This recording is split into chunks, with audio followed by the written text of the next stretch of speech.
का हाल बा बेकार नु बारे।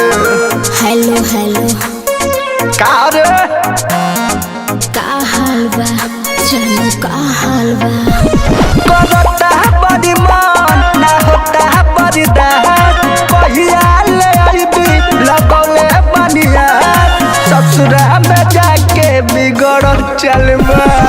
हेलो हेलो का कहत हई रे का हाल बा कहत हई न बेकार नु बा। हेलो हेलो का रे का हाल बा जानू का हाल बा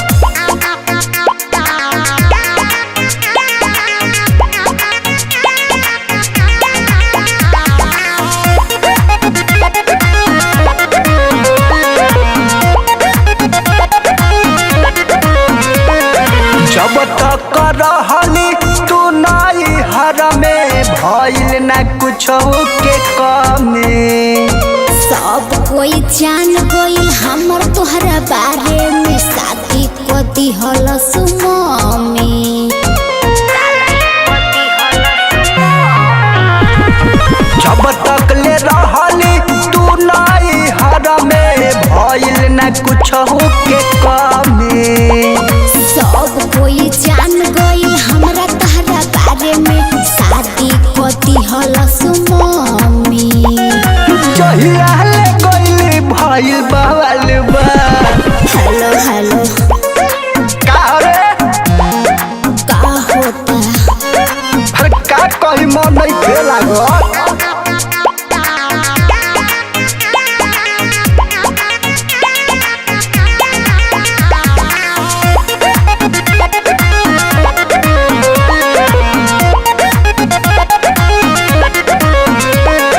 जवन कहत रही हम पहिले उहे तू करत रहली। ओह घरे सुनी राइटर राज वाचिर छी तोहरे रहने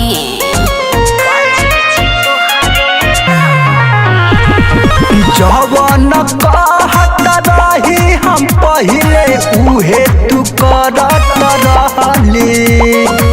ओह घरे सुनी राइटर राज वाचिर छी तोहरे रहने ससुरा में जाके बिगड़ल चलबा। हेलो हेलो अरे का पगला लई रे जानू आई लव यू अरे कहली ना फोन रख माथा डिस्टर्ब कहिले त आइते है।